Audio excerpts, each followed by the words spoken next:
The morning was unnaturally still, the kind of stillness that doesn't comfort, but unsettles. The air was colder than usual, thick with the memory of sirens that had screamed through the night. A faint mist clung to the road, softening the edges of broken glass scattered across the asphalt. Each shard caught the new sunlight, flashing like tiny mirrors of chaos, reminders that peace hadn't really returned, it had only paused. The police car was still there, parked slightly crooked beside the curb. Its once blazing lights were now silent, the red and blue replaced by dull reflections of dawn. The engine had gone cold, but the smell of burnt rubber and metal still lingered. A yellow police tape fluttered weakly in the breeze, its edges torn. The words "Do not cross" half buried under dust, a warning long ignored. A few meters away, the man stood motionless, his silhouette sharp against the rising light. He wasn't shouting anymore. The anger that had once shaken his body was gone, drained out of him like color from an old photograph. His eyes were hollow, fixed on the ground where everything changed.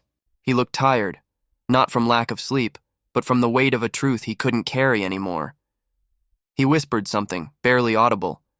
Why? It wasn't a question to anyone in particular. It was a cry sent into the wind, to fate, to God, to whoever had been watching when it all fell apart.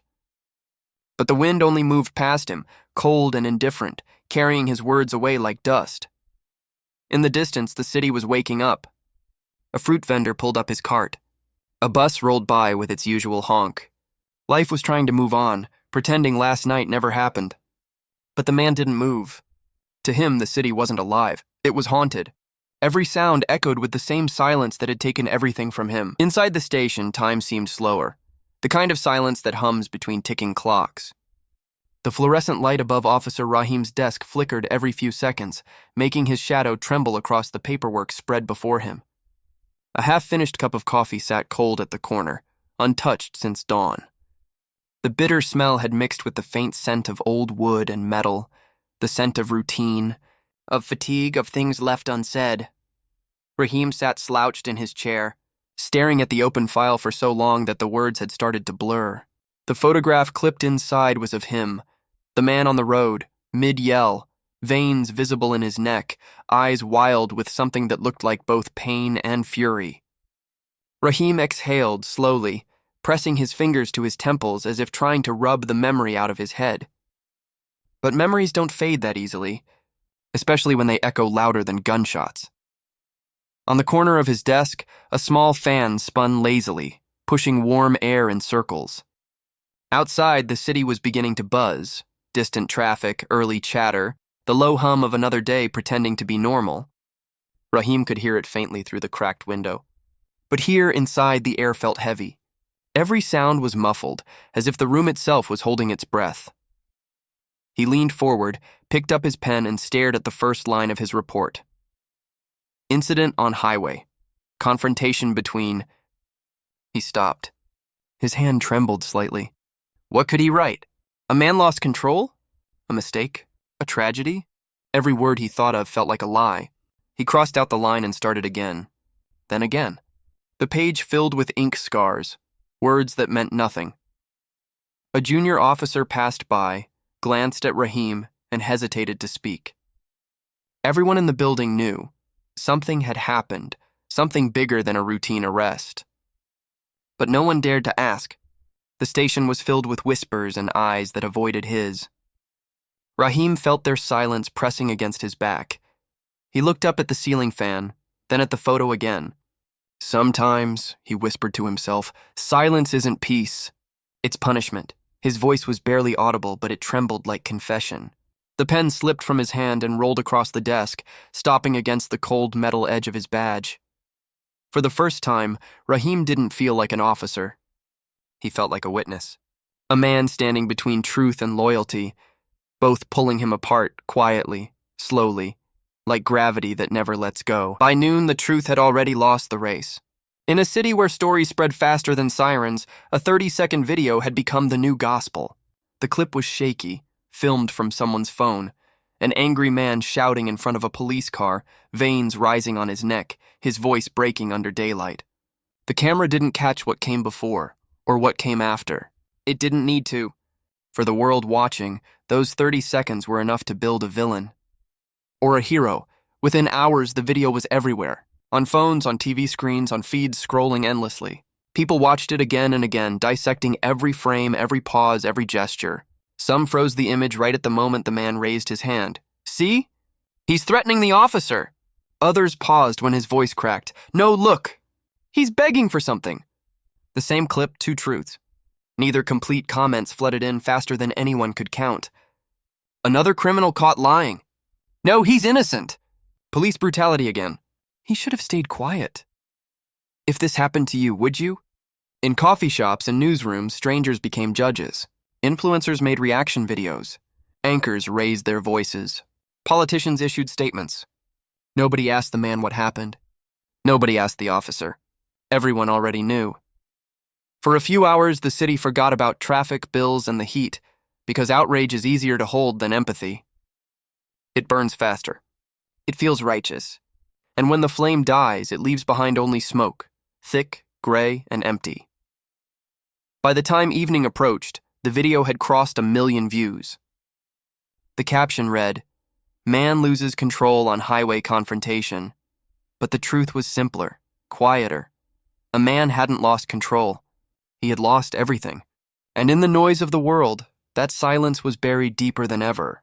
By dusk, the sky had turned the color of rust, orange bleeding into a tired gray. The city seemed slower, quieter, like it was holding its breath after a long argument. Broken posters flapped helplessly against the lampposts, their corners peeling off, their faces half torn, reminders of promises no one believed in anymore. Dust moved lazily in the wind, floating like ghosts of the day that refused to settle. Officer Rahim stood beside his car, sleeves rolled up, his eyes following the sun as it sank behind a row of half-built houses. The skeletons of those concrete walls cast long shadows across the road, stretching like memories that refused to die. His face looked older than it did that morning, lines deeper, eyes heavier. The uniform, once a symbol of control, now felt like a burden pressing against his chest. He reached up slowly and removed his cap. The gesture was small, almost ritualistic, like a man lowering his weapon before surrender. The cool air brushed against his hair as he whispered, "Sometimes, truth is the heaviest punishment." His voice trembled as if even speaking those words was an act of defiance. The silence that followed was sharp, heavy, as though the world itself was listening. The radio inside his car crackled softly with static, cutting through the stillness. Dispatch voices echoed faintly, names, reports, codes, the language of routine. But Rahim wasn't listening. His eyes were distant, replaying the moment again and again. The sound of shouting, the flash of fear, the split second that turned a duty into a nightmare. He couldn't escape it. It was there every time he blinked, in the flash of the siren light, in the reflection of glass, in the throb of his pulse. He got into the driver's seat, the leather cold against his palms. The key turned, and the engine growled to life, cutting through the evening quiet. But his mind was far away, back on that same road, the same stretch of cracked asphalt where everything started and everything broke. As the car rolled forward, the city lights flickered past him, blurring into streaks of gold and blue. He wasn't chasing justice anymore. Justice was clean, perfect, and distant, and what he carried was none of those things. He was chasing something else now, something raw and unspoken. Not revenge. Not redemption. Just answers, and as the car disappeared into the twilight, the sky darkened behind him, swallowing the last light of the day like a secret too painful to keep. That night, the city glowed faintly under a restless sky. Streetlights flickered on and off, as if unsure whether to stay awake or surrender to darkness. From a narrow alley, a dim orange bulb leaked through a cracked window, painting a trembling rectangle of light on the wet ground below. Inside that room, the air was heavy, not with smoke or noise, but with truth waiting to be spoken. A single bulb hung from the ceiling, swaying slightly with the rhythm of the wind outside. The man sat in front of an old camera, its red light blinking softly like a heartbeat. The table before him was bare except for a glass of water and a few sheets of paper, crumpled, half-written like his thoughts. His hands rested on his knees, still for a long time. When he finally looked up, his eyes caught the camera's reflection, tired, hollow, yet strangely peaceful. He reached forward and adjusted the frame. The lens focused, finding him. For a moment, his face was half in shadow, half in light, a perfect mirror of the man he had become. The hum of the city outside was faint but constant. Cars passed, dogs barked, someone laughed in the distance. The world moved on, unaware that inside this small room a storm was about to begin. He took a deep breath. The silence stretched, long enough to feel infinite. Then his voice broke it, low but steady. "It's time people know what really happened." The words hung in the air, heavy, final. His throat tightened as he spoke again, his voice trembling between guilt and courage. "I didn't mean for it to go that way, but when truth is buried long enough, it starts to rot, and everyone who touches it gets stained." He stopped, looked down, and smiled faintly, not with joy but with relief. The camera's light kept blinking, recording every second, every breath. It wasn't about justice anymore. It was about confession, about freeing himself from the silence that had swallowed him whole. Outside, thunder rolled in the distance, low and steady, as rain began to fall, gentle at first, then stronger. Drops hit the window pane like soft knocks, blurring the orange light into streaks of gold. The man looked toward the window but didn't flinch. His eyes stayed fixed on the camera. "If anyone's still listening," he said quietly, "don't judge me by what you saw. Judge me by what you never got to see." And with that, the light flickered once, and the screen went dark. The truth had finally found its voice.